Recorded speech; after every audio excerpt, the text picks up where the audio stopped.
Angels, we invest in people. I tell them this is your wine safe space and any questions are allowed. We know all of the really good places to go to on the strip or off the strip. We may see a sign, but then there's an action we can take when we trust that inner knowing. Want to patent your invention? The chance is near. You've given it heart. Now get it in gear. It's Passage to Profit with Richard and Elizabeth Gearhart. This is Richard Gearhart. And Elizabeth Gearhart. Welcome to Passage to Profit, the Inventor Show, where we talk about small businesses, entrepreneurs, and the intellectual property that helps them flourish. And if we got a great lineup today. We do. Our first guest will be Sandy Wollman, who is an angel investor and will be talking about money and why it's good. I guess some people need to hear that. No, but he's the guy you go to for help when you want to get your business to the next level. And who else do we have on the show? I'm really happy about this. We have Brianne Cohen. So how do you do wine tasting now? I went to her website. Very cool ideas there about virtual wine tastings. Catherine Kelly, have you ever been to Las Vegas and wondered where to eat? Well, wonder no more. And Alicia Myronik. And I don't know how to explain this, but do you ever have weird things happen to you? Do you have a lot of weird things happening to you? Well, I do live with you, dear. Anyway. I saw that coming, by the way. Maybe they're not so weird. I can't explain what she does, but it's very cool. You got to hear this because I've never heard anything like it. Stay tuned and you'll hear lots of weird things. Okay, so I do want to talk about something that's not quite so weird, but it's about intellectual property. We call this segment IP in the News. This is one of my favorite segments. Right. So who got the most patents in 2020? Like who's gotten the most patents every year for the last 20 years? Let me guess. The U.S. government? Wrong. IBM. IBM. So right. IBM got the most patents issued to it in 2020. So these patents were filed probably about 3 years ago, and they just issued in 2020. How many patents do you think they got? I would guess, just by looking at my cheat sheet here, that they got 9,130. 9,000 patents in a year. Wow, that's a lot of work. They have changed their business model a lot. Instead of making hardware, they're offering business services, and that involves a lot of intellectual property. And the fastest growing category overall of patents being issued is determined by codes that the patent office uses. And IBM got almost 3,000 patents in this category. It's titled Computer Systems Based on Biological Models. So what that is the neural networks that people are using for programming based on how the brain works. Artificial intelligence is just exploding now in tech. And so really it's being integrated into so many different projects, websites, software, and I'm sure IBM is really strong in that technical area. And Microsoft came in number 4, Intel number 5, Apple number 8, Amazon 11. Anyway, you can see the list if you go online. So I got this from fortune.com. The article was written by Jeff John Roberts. So thank you very much, Jeff. We really appreciate this information. Yeah, thanks for pulling all of this information together. And once again, people in the tech community too often think that intellectual property is a sideshow or it's secondary, but the giants who are really doing a lot of innovation are protecting their innovations now.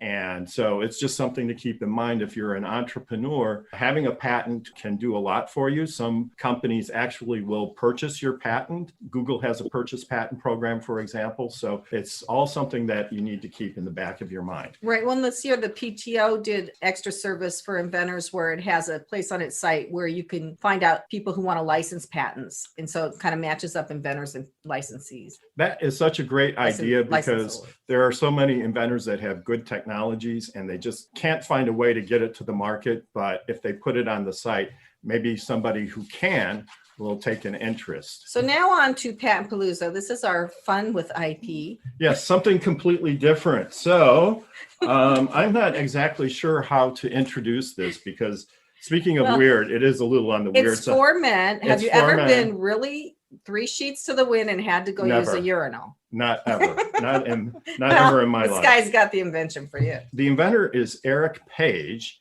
And if you go to our Passage to Profit website or our YouTube channel or Instagram, you'll be able to see a picture of the invention, but it's pretty easy to explain. The inventor invented a headrest where you plant your forehead that is attached to the wall above a urinal. So you can lean forward if you're a guy and steady yourself while you're doing your business there. And so personally, I've never really felt the need to use something like that, but I suppose if you're in a bar. Well, the people around you may have thought you needed it. I don't know. And I guess it just helps you aim. Some of the raunchy bars I've been in, I would be a little worried about putting my forehead against the wall for any number of reasons, but it's there. And there's two interesting things about this patent. The first was that he filed it in Europe as well as the United States. So I don't know if maybe he hopes to find a market there. I suppose Europeans have some of the same issues along those lines as Americans.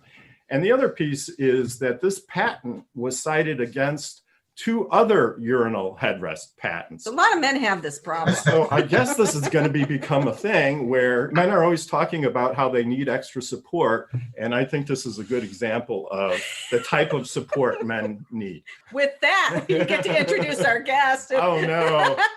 How do you follow that, Sandy? Well, we need to I segue. can't follow something like that. I just think that invention is about the 40 years too late for my use. That's So Sandy is one of these guys. I've only known him for a short period of time, but once you get to know him, you instantly feel like he's a great guy to know. But before we get started with the interview, I'd like to just say a few things about Sandy. He is the co-founder and director of the Westchester Angels, which, if you're not familiar with angel investing, private people who invest money in startups, we'll be talking to him about angel investing. But in addition, he also has an incredibly distinguished career. He's a partner in Carna Mills, which is a large textile converting company with clients like Ralph Lauren and the Guess company, the company that makes Guess jeans.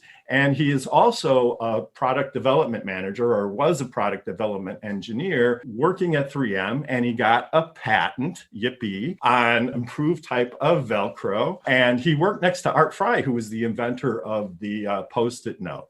And beyond all of this, or in addition, he's an athlete. He's swam 3 triathlons. He's swum around Manhattan. Ironman triathlons. Swam around Manhattan, and as far as we know, didn't pick up too many diseases. And he's also swam the English Channel. He was the 470th person to swim the English Channel. And so, Sandy, my first question is, what do you think about when you're swimming the English Channel? think about getting to France. That is truly amazing. Like, that is a lifetime accomplishment. It was a very long day. Next time I want to go from England to France, I'm going to take the Channel. It's a lot easier. But what you think about is, when you're swimming in open water, it's not like you're running or you're biking. You can't use any of your senses. It's like putting your brain in a box and putting it underwater. It's just you and you and you. And, I covered a lot of the problems of the universe during that 13 hours and 6 minutes. Let's talk a little bit about angel investing. You're the head of the Westchester Angels. You started the group. Tell us a little bit about what angel investors do. I have to tell you, it's such a fascinating space. There's no shortage of startups looking for funding, especially in the New York City and Westchester area. About 10 years ago, my financial planets became aligned. I'm very privileged, and I started a nonprofit in Westchester just to help small business owners not make some of the same mistakes I've made in business. And I spent 25 years in the garment center, and that business had closed a while ago.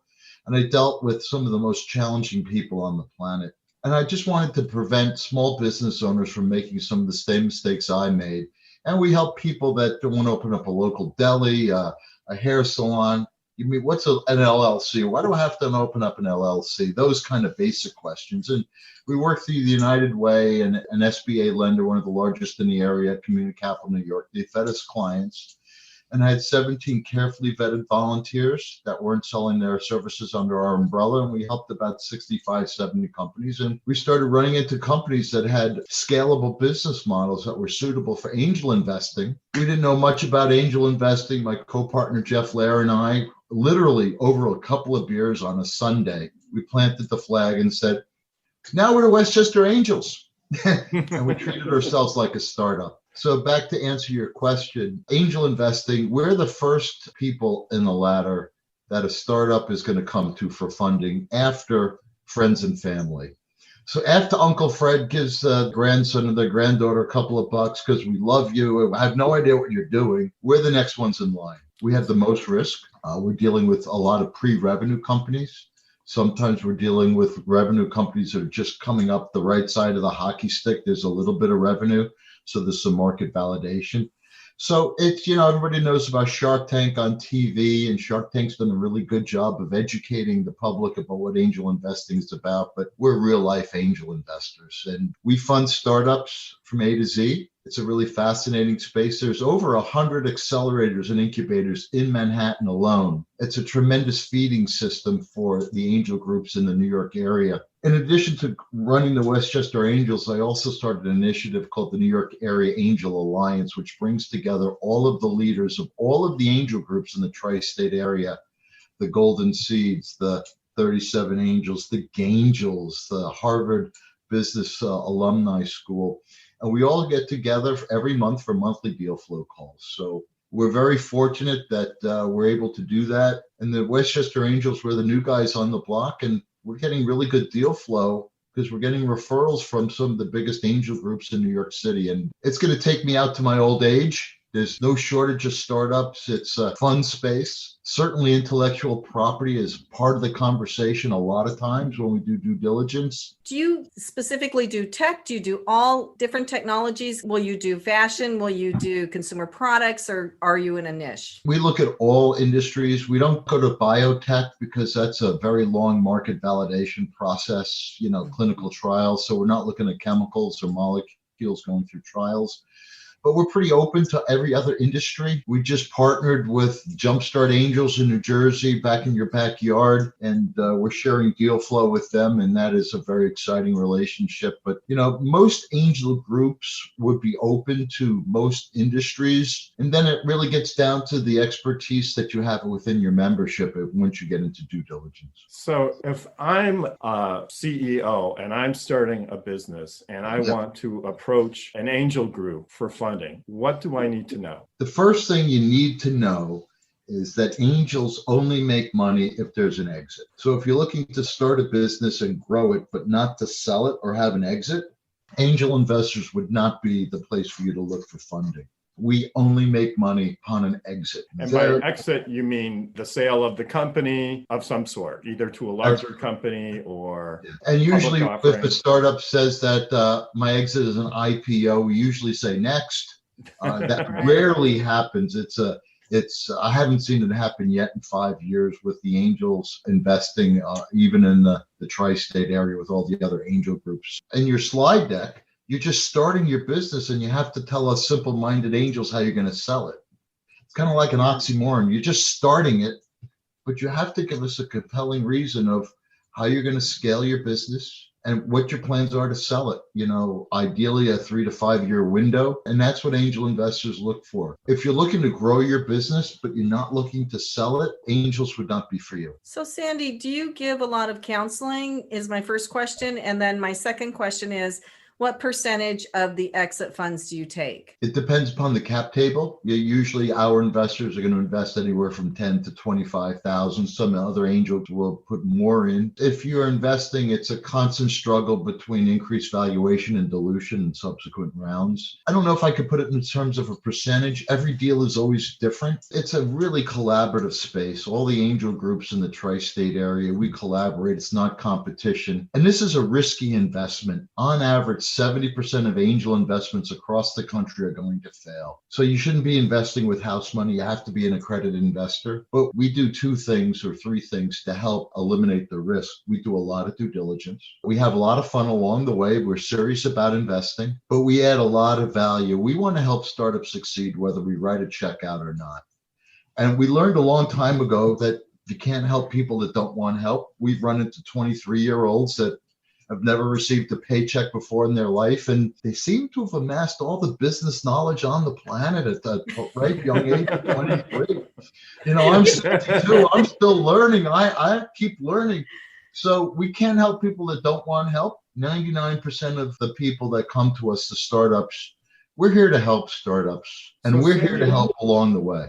So Sandy, this has been such a fascinating conversation. You are listening to Passage to Profit on WOR 710, the voice of New York. We'll be back after this break. There's never been a better time to start your own business. The opportunities are infinite and only limited by your imagination and enthusiasm. At Gearhart Law, we believe the most successful companies all have one thing in common. They start with a solid foundation first. Gearhart Law has years of experience protecting entrepreneurs' ideas and brands using patent, trademark, and copyright protection. So if you have a new consumer product, a new software application that you're planning to build or sell, or a brand or company name that you want to protect, contact the experts at www.gearhartlaw.com. Our professionals will create a custom strategy designed to fit your needs and your budget. All of our attorneys are passionate about protection, licensed and qualified to represent you before the United States Patent and Trademark Office. Don't start your project without calling us first. Visit gearhartlaw.com. Together, we can change the world. Visit GEARHARTLAW.com. This ad has been read by a non-attorney spokesperson. Now back to Passage to Profit. Once again, Richard and Elizabeth Gearhart. Our special guest today, Sandy Woolman. And now we're on to Power Move with Kenya Gibson from iHeart. Kenya. So today on Power Move, we're going to be highlighting Glenn Contave and Idris Brewster. They are two ed tech inventors who just launched this platform called Unsung. And Unsung is a multiplayer augmented reality activity where kids can learn about culture. So basically, they're going to be cataloging American monuments, statues, and making it this like reimagined experience for kids, specifically middle schoolers, to learn about American culture and history. And one thing that they've been able to do already with this platform is they were able to get a grant from Verizon for $1 million, who's going to help the funding and the launch and get this into middle school classrooms moving forward. So they are today's Power Move today. From an angel investor's point of view, anytime a startup that would be seeking angel investing money, grants are a beautiful thing for the startup. They get the needed funding, but from an investor's point of view, it doesn't dilute our investment. You know, we're working with a company that got $1.6 million in grants. That's a beautiful thing all the way around for everybody. Everybody wins. Great. So Kenya, Unsung, any idea why they chose that name? Is it to find monuments and people that have not really gotten the attention they deserve? Correct. So what they found specifically with a lot of Black history and cultural moments, there's a lot of it that goes untaught in the traditional curriculum and, the American education system. So they wanted to kind of bring to life some of those moments that, have been missed culturally or have not been brought up in past, education. I think we typically learn about like the Civil War. We learn about all these different traditional things and that have happened, and they wanted to create a really cool and interactive way for kids to learn about American culture and Black history. So that's where the Unsung piece comes from. So you're right on target, Richard. Awesome. That's really incredible. And how can people find out about the project? Forbes did a write-up on it. It's under their Movers and Shakers platform. So they wrote about them there. And you can also go to Unsung. You can follow them on Instagram, and then you can also find the founders there, which is Glenn Contave and Idris Brewster. So if you Google them, they will pop right up. That's great. So we can hardly wait for that. And now it's time to move on to Fireside. My darling and charming wife, Elizabeth, has started a company, a directory for businesses and Video directory. a video directory. Yes. So why don't you tell us what's going on in Fireside? I will, but first I have a little surprise for you. What's that? We are taping this on January 13th. Now, January 14th is a very important date for Richard and me. It is our wedding anniversary. So I have this big kiss for Oh you. my gosh. Oh, that's thank so you. nice. That is so sweet. The anniversary a day early. I'll be so- happy. Can I give you a kiss? Not on here. I'm going to anyway. Okay. So, anyway. well, happy anniversary. So he I've is. got a little rag here for cleaning your glasses. But I know, but I don't think I can top this. So. He is Happy my anniversary. he is my only investor right now in Fireside. So Well, why are you taking it and putting it on that side of the table? because you handed it to me. It's Anyway, mine. so Fireside is the first video directory for small business. And my end game, my goal is for it to be the Wikipedia of small business by video. And yes, Sandy, my plan from the very beginning was to sell this. And there's no way. And I'm scaling it right now. There's a whole bunch of different pieces to it, but I am happy to announce I'm doing some of the interviews myself. And I started it as a way to make people uncomfortable on video, have somebody they could talk to so they'd be more comfortable on video and they could get a good video themselves representing their business.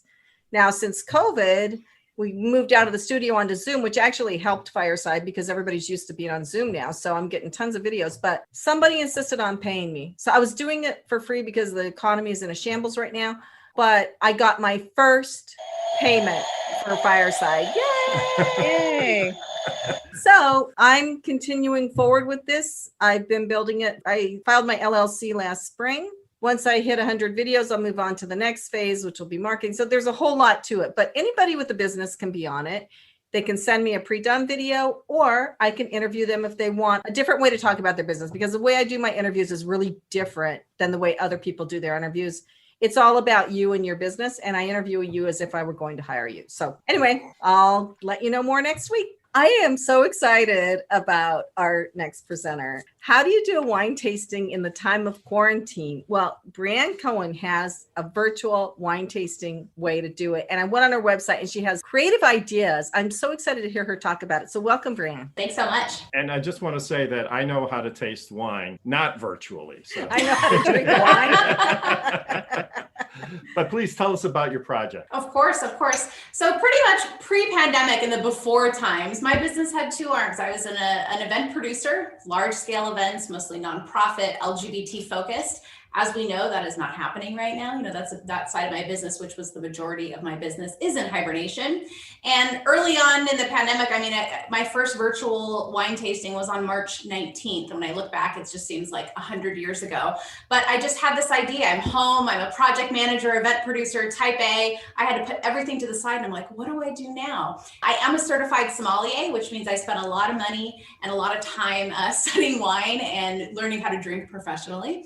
I was doing wine education classes before the pandemic. I would go into people's private homes and do wine tasting with friends and family. And then I would also get hired and do wine tastings in corporate spaces, sort of as a team building activity. So imagine, you know, getting a sales team together and maybe we do a blending workshop where everyone has to create their own blend and I get a judge on the best blend. And salespeople tend to be very competitive. So that's very fun. Or a blind tasting, for example. And then all of a sudden the pandemic hit and I thought, okay, let's just see if we can do this virtually. I signed up for a Zoom account like we all did in mid-March last year, tried to figure it out. And I thought, you know what, I'm going to do this public tasting. I'm going to do it free. I'm going to just see what happens. And, you know, maybe my mom will sign up and a couple of my friends. I had 120 people sign up for that class. And I was like, oh gosh, what am I going to do here? And I just sort of winged it and figured it out and realized that we were all, even March of last year, we were all striving to connect in different ways, right? We were scared, very uncertain with what was going on in the world. So we wanted to try and connect with people. And what I learned over the next few months was that having some sort of a shared sensory experience on Zoom took it to the next level, right? We all quickly got on Zoom, whether it's for friends and family, business meetings and things like that, but it is a little flat, it's a little one-dimensional. And so you have to sort of have some kind of a shared experience. In my case, what I did is I actually sourced with wineries. I sourced wineries that were doing these little baby bottles of wine. So instead of having people having to commit and buy 3, 4, 5, 6 bottles of wine, which is expensive, number one, and also who's going to open that much wine at one time, especially if you're sheltering in place. There are people out there that would do that. Every time I say that, there's always a few that are like, well, that's no problem in my house, you know. But, you know, it was one of those like, okay, I wanted to mimic that tasting room experience. You know, we were all enriching ourselves at home. So, you know, what did that feel like when you walked into a wine tasting room and they gave you the glasses with all the little pours? And I was like, how are we going to do this with these big bottles? And nobody's going to open 20 glasses of wine on one night on one call. So I found the wineries that were, you know, literally repurposing their bottles. I call these little Alice in Wonderland bottles, you know. And you get these beautiful kits shipped to your house And I, as a certified sommelier, lead the group in a wine tasting. So we get to have that shared experience. I'm teaching people and helping people become better wine tasters, help improve their wine drinking experience. My style is sort of, fun, very fun, approachable. How I'm talking to y'all right now is exactly how I approach my classes. And I do mostly corporate tasting. So this is sort of broken up the monotony of Zoom happy hour every Friday with your work, right? That lasted in the beginning, that was okay. Week 52, we need something else. You need a little something different. Yeah, you need to jazz it up. So they're doing things like cooking classes and wine tasting and trivia and things like that. And it's just really, really fun for people to be able to, like I said, that sensory experience I think is important where, you can talk to, I can be like, okay, Sandy, what are you getting on this Pinot Noir? And then, Kenya might have some same thoughts and feelings about it. And it's just really fun to have groups, whether it's 10 people, I've done up to 300 people at one time, and we're all tasting and enjoying the wines together. So that's wow, the deal. That sounds like so much fun. So let me ask you a business type question. Are you planning for this to be a lifestyle business, or are you thinking of trying to grow it into something bigger? And if you're trying to grow it, how are you going to do it? I have a lot of thoughts around that. I mean, my business pre-pandemic, like I mentioned, had two arms: event production and wine education. I also write about wine. I judge in international wine competitions, things like that. So I do see this as part of a lifestyle business. And yes, the intention and idea is to grow and scale. And that's kind of what I'm trying to figure out now, because right now the service and the product is me, right? My education, my style. There's a lot of people doing what I'm doing. I'm not the only one.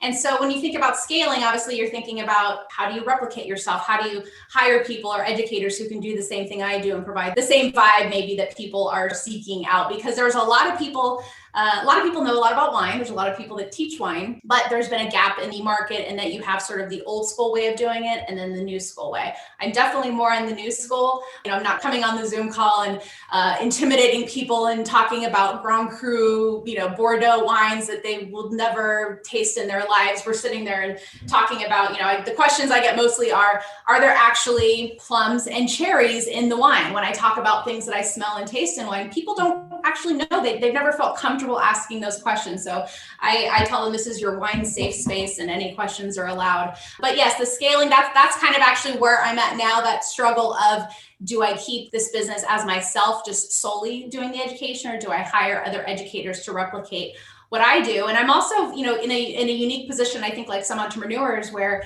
you have pivoted your business during COVID.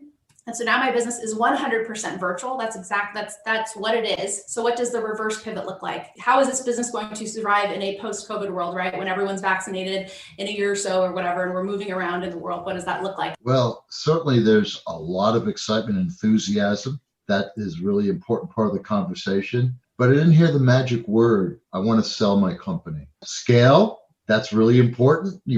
Everybody wants to scale their business and get money coming in. But if I'm an angel investor looking at you as a potential investment, I want to know, and again, this is a real challenge for all these startups, is you're just starting your business, then you got to tell us how you're going to sell it, or if you want to sell it. I totally understand. And the unique thing in the wine industry, like I mentioned, there have been all sorts of different communicators about wine over the last, I would say, 30 years. A lot of the big people are, for example, Robert Parker is a big one, Stephen Spurrier, people, sort of household names. Like I mentioned, that's sort of the old school way. And we have millennials now that are obviously of drinking age. They've been of drinking age for a while, and things are changing. Even pre-drinking age. Exactly. And I do think that there is a unique space for someone or a group of people or a business to come in and be able to communicate effectively to this younger generation about a product that is typically considered, expensive, elitist, out of reach, out of touch. Brianna, it has been absolutely marvelous speaking with you. You've got a great thing going. Love your personality. I think having you at one of our parties would be so totally fun. Totally fun. We are doing that would this. Be great. And how can people get in touch with you? Of course, you can find me at briannecohen.com, and on all the social media channels, my handle is Sommspirations, wine inspirations from a sommelier. That's a very clever name. You should trademark that if you haven't. And Brianne is spelled BrianneCohen, briannecohen.com. And I assume you're on LinkedIn too. Correct. All right. Well, great. Well, we'll be right back with more Passage to Profit right after this message. Hi, I'm Lisa Askley, the inventress. founder, CEO, and president of Inventing A to Z. I've been inventing products for over 38 years. Hundreds of products later and dozens of patents. I help people develop products and put them on the market from concept to fruition. I bring them to some of the top shopping networks in the world: QVC, HSN, eVine Live, and retail stores. Have you ever said to yourself, someone should invent that thing? Well, I say, why not make it you? If you want to know how to develop a product from concept to fruition the right way, contact me, Lisa Askeles, the inventress. Go to inventingatoz.com, inventingatoz.com. Email me, lisa@inventingatoz.com. Treat yourself to a day chock full of networking, education, music, shopping, and fun. Go to my website, inventingatoz.com.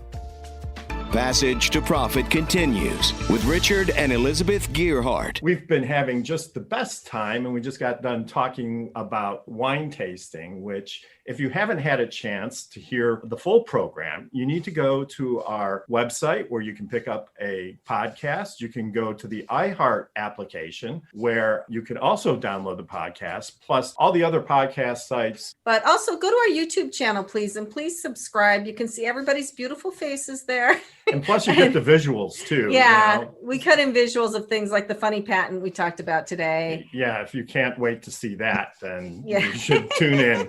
Yeah. But we're not going to go over that old horse. So yes, again. listen to the podcast. Go to our YouTube channel. It's kind of fun to see the people. And now we have somebody really great coming up with a fun thing. I know, more foodie type of things. So we have with us Catherine Kelly, and whatever happens in Vegas stays in Vegas, right? So Catherine's going to be talking about what she does in Vegas that stays in Vegas. So welcome to the show, Catherine. Tell us what you're up to. Thank you. So what we do, we host food tours, and a food tour is essentially like a city tour, and you go from restaurant to restaurant exploring the city, but through food. And so it kind of gives you a more intimate look into the city so that you get to try what the locals really like, what the locals get to see, instead of having that like really extravagant Las Vegas experience. So a lot of visitors come to Vegas and they think that there's only gaming, drinking, nightclubs, pool parties, like stuff like that. And people don't really know that anything else exists. Even right now, like the city's not open. I mean, it's open, but like no nightclubs or anything big like that. But this gives visitors another look into what Las Vegas has to offer. And me being born and raised from Las Vegas, I saw the city definitely from a different angle, and I got to see it grow and I got to see it change. But locals don't ever go to the Strip.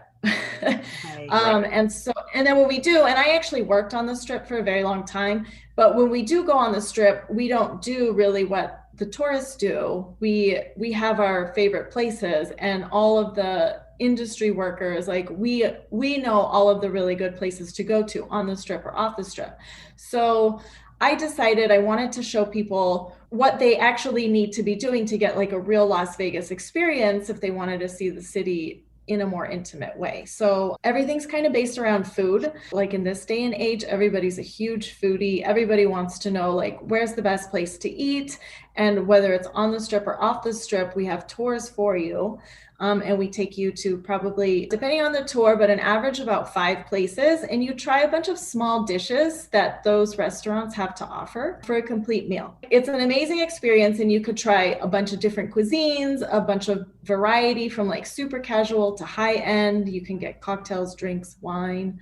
With your experience, sometimes you get to meet the chef, and then you get to meet like real Las Vegas locals and just have this like feeling like I'm going to a big city. I don't know about anything that's here, but I now have my tour guide who is like my friend, and we show you around and we give you a good time, and we give you like real genuine answers of what it's like to live in Las Vegas. That sounds really great. So it's really interesting that you bring this up, because when I think of Las Vegas, I do think of the glitz and the glamour and the gambling and the way it's presented in TV TV shows, I didn't appreciate that there's another side. So how would you sort of characterize the real Las Vegas, the culture? What's the food like? Special cuisine culture, for example, that people wouldn't know about? The food culture in Vegas has changed quite a bit. So when I was growing up, I remember it was all about like large portions, cheap meals. You just want to like get your food and get going. So I remember some of the places don't exist anymore, but like there was this place called the Westward Ho. It was a casino right in the middle of the strip across from the Riviera. And they used to have like $1 foot-long hot dogs. And this thing was like this big and you could get it for like $1. And they would have like dollar shrimp cocktails.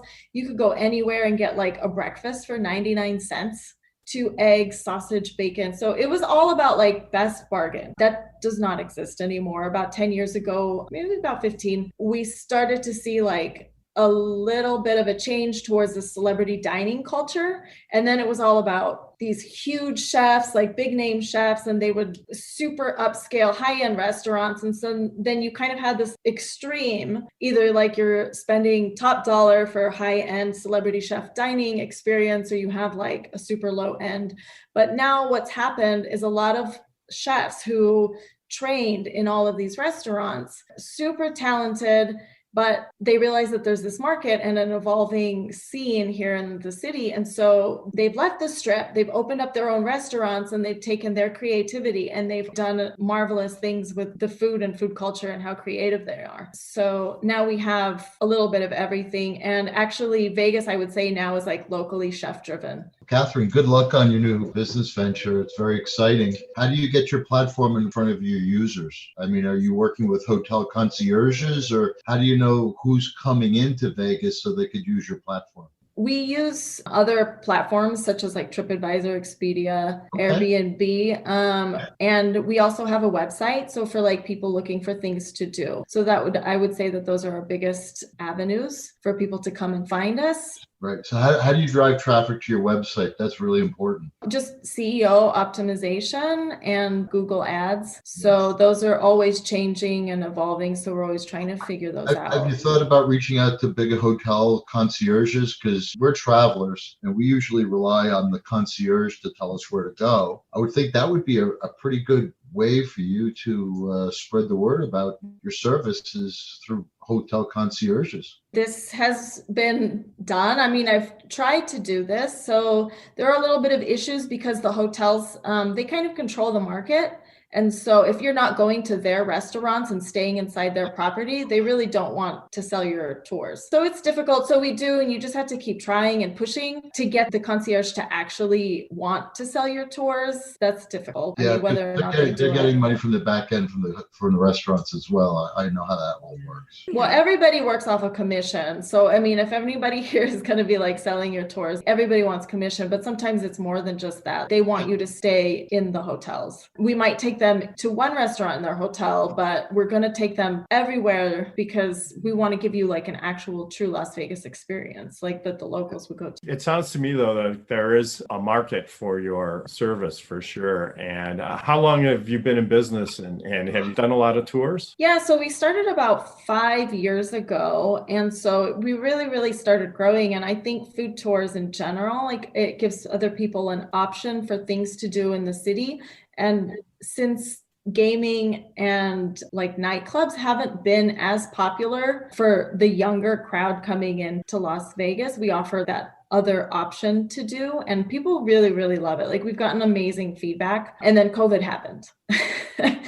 So like totally, like everything was shut down. And so big obstacle was just like, well, we can't run, like there's nothing we could do. And I did think about doing like a virtual experience, like a classroom or something. And maybe like you guys can give me some feedback on what you would like to see, like food related, that a food tour company could do. Catherine, where can people reach you? You can visit our website for information on the tours at tastebuzzvegas.com. We also have social media, so Facebook and Instagram at Tastebuzz Food Tours. And then if you wanted to get a hold of me personally, Kathy_fit_foodie on Instagram. That's Kathy with a K. Kathy with a K. That's fantastic. And this is Passage to Profit. Stay tuned. tuned. We've got more to come on WOR 710, the voice of New York. What are entrepreneurs' most valuable assets? Their passion and ideas. We can't protect your passion, but we can protect your ideas. Trust Gearhart Law to protect your ideas with premier patent, trademark, and copyright services. There's never been a better time to start your own business. Contact us at GearhartLaw.com. At Gearhart Law, we have years of experience protecting entrepreneurs' ideas and brands using patent, trademark, and copyright protection. So if you have a new consumer product, a new software application that you're planning to build or sell, or a brand or company name that you want to protect, contact the experts at Gearhart Law. www.gearhartlaw.com. Don't let the wrong protection strategy ruin your business. All of our attorneys are passionate about protection and are licensed and qualified to represent you before the United States Patent and Trademark Office. Don't start your project without calling us first. Contact Gearhart Law on the web at GearhartLaw.com. Together, we can change the world. This ad has been read by a non-attorney spokesperson.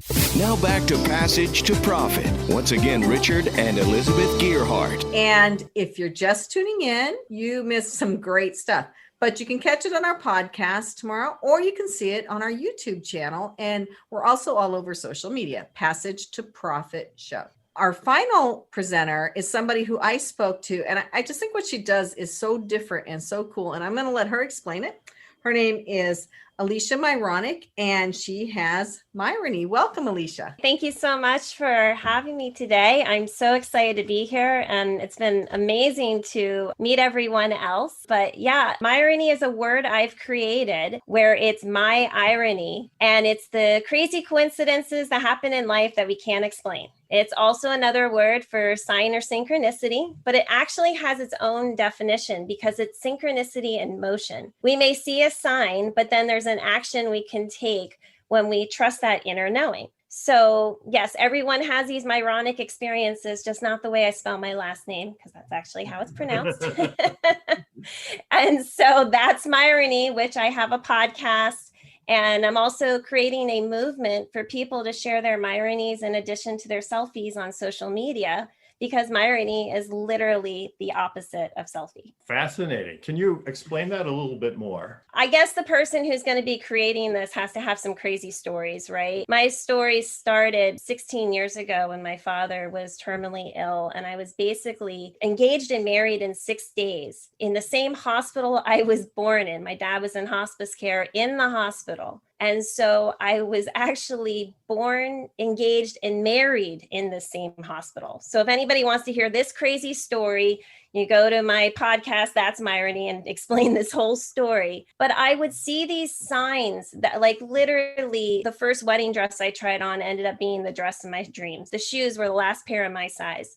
The day before I got married, it was torrential downpour, where the reception was going to be in the courtyard of this hospital. It was such torrential downpour. I was joking, like, what are you going to do? The only option was to be in the cafeteria of this hospital. And that's when I said, I truly said, if there truly is a God, he will not take this away from my father. And the next day was one of the most beautiful days I ever witnessed in my life. I'm actually from New Jersey. I'm in San Jose, California now, but it was a California day. You guys on the East Coast, after a rain like that, it'd be humid, hot, humid, end of August. It was mid-70s. Not a cloud in the sky, not a drop of rain. So that's when I started recognizing these signs. And then about 5 years ago, when I was in sales, people would ask, hey, how do you say your last name? I say, it's like ironic with an M. And then I would add, there's a lot of Myrony in my life. And I get a little chuckle. And then again, would see these signs. And I was like, oh my goodness, this is a universal word for everybody.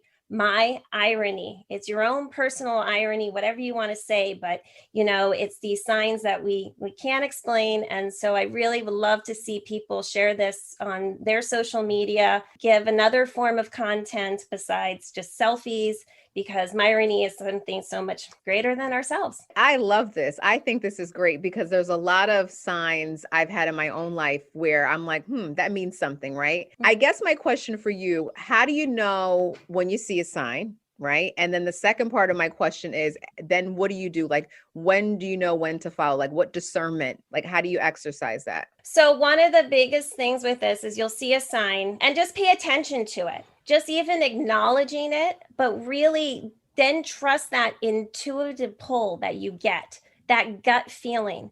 Because when you have that gut feeling, chances are there's something you can do in addition to that. So I actually have a really funny irony that Elizabeth, you brought up about Instigate AI. I actually know the founder, Mark Cantor. But here's the biggest irony. It's actually his birthday today. Oh my gosh. Happy birthday, Mark. We'll have to tell him we gave him a shout out today. Yeah, that's irony. So going back to you, Kenya, you'll have this feeling. You'll be like, that's really funny. And then sometimes it's almost like we got to get hit upside the head, and you'll see it a couple of times. But when you start seeing it, but when you really, really become in tune to it, I actually say we discover irony in our inner superpower. And that inner superpower, I like to call mine my spiritual spidey sense, but it's that awareness, that deeper awareness that when you really become in tune with it, then you start seeing the pieces that connect to our puzzle we call life. So do you believe in karma? I do believe in karma, yes. And how does that compare with irony? I mean, how do those two pieces work together? Well, I mean, karma is on a much, much bigger scale. Irony really is just it's a new way of looking at synchronicity. I think it's a more modern way of saying synchronicity. But why I say it's synchronicity in motion is that I have discovered that when people, and a lot of entrepreneurs will experience a lot of ironies, because sometimes it's that chance meeting that then ends up being the biggest catalyst. I think there's no shortage of really unique ideas out there. This is certainly a very unique idea. Angels, we always like to see businesses that are created out of a personal experience, a personal need. I think it's fantastic. I mean, there could be a lot with social media. These types of ideas can really skyrocket very, very quickly. The challenge that you're going to have is, you're going to be a B2C, not a B2B. And that's the same with Catherine and Brianna, is that you're B2C, and that, you're doing business in increments at a time as compared to doing B2B where you can get big contracts. So that's always going to be the challenge for your businesses as each one of you scale. I just want to add to your comments, Alicia, about entrepreneurs. So Gerhardt Law was started as an entrepreneurial endeavor after I left Novartis Pharmaceuticals as the head of intellectual property there. And a lot of the decisions you just don't have time to make or fully research every decision that you're going to make. And so you do have to make a lot of gut decisions. And of course, sometimes you can make the wrong ones. But I think that everyone who's in the early stages of the business has to have some sort of sense or gut or something to move at the speed that they need to move at to make their project work. Yeah, absolutely. I think that's one of the strongest things, is that when we can trust our own inner knowing, that's one of the things I always tell people, just trust that.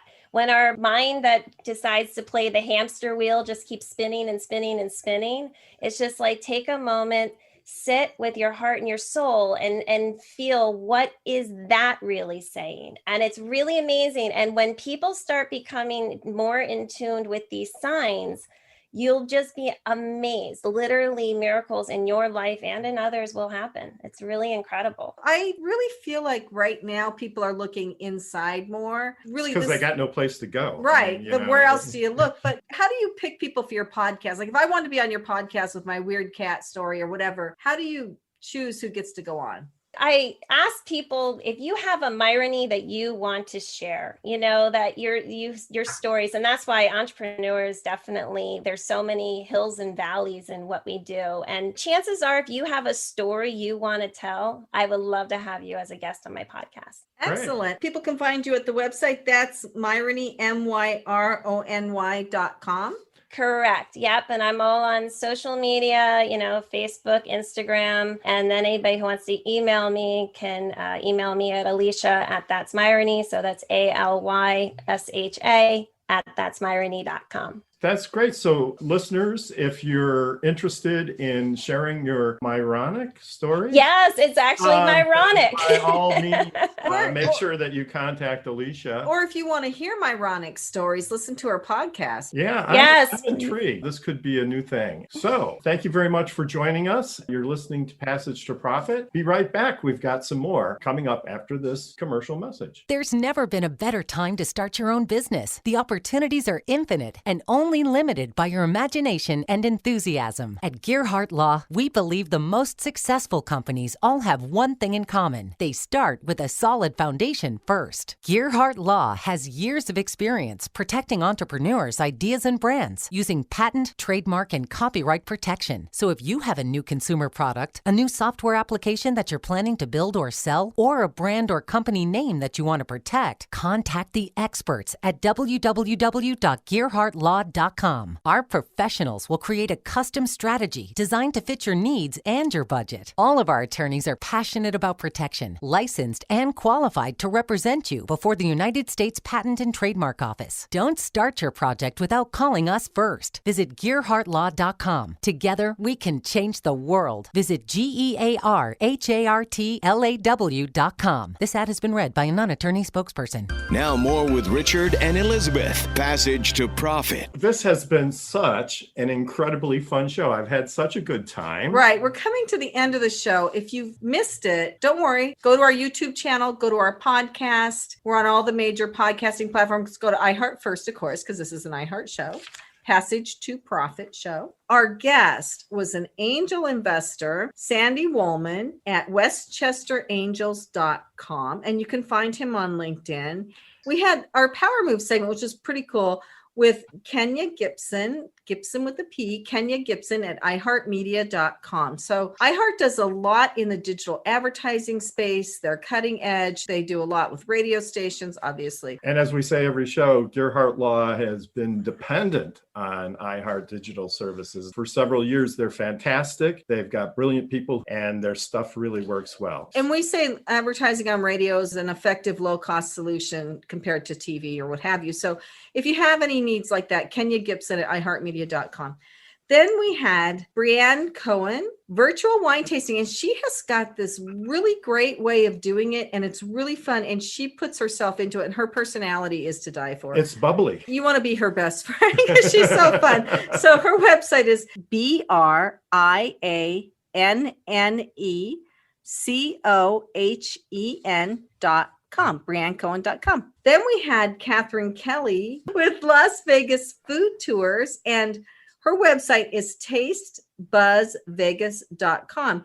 And she's doing some really great things. What I love about her, it's like you get tapas, but you get a little bit of tapas from a whole bunch of different restaurants. So you could try Korean food one bite, and the next bite could be Mexican food, and etc. She'll bring you the authentic Las Vegas. Yeah, she knows all about Las Vegas from a local's perspective. So that is really fun too. And then we had Alicia Myronic with That's Myrony, ThatsMyrony.com, talking about all the coincidences in life that really lead you the direction you're supposed to be going. And she has a podcast. I bet if you tune into the podcast, you'll get a better sense of your own Myrony. I think you will, and it'll help you connect. Anyway, just very, very interesting project. That's great. So before we sign off, any final words from our guest this evening, Sandy? Oh, thank you so much for having me. I had a really good time, and I want to wish all the young ladies the best of luck in scaling your business. And thank you for including me. I'm very grateful. Well, that's great. It was great having you, and we really enjoyed having you on the show. You added a lot of value. Thank you. Added a lot. Thank you. I'm glad to. Kenya? Yeah, I just want to say it was a great show, a lot of great insight, great ideas, and an awesome exchange. So I wish everyone the best as well. That's great. So this is Richard and Elizabeth Gearhart on Passage to Profit. You're listening to us on WOR 710, the voice of New York.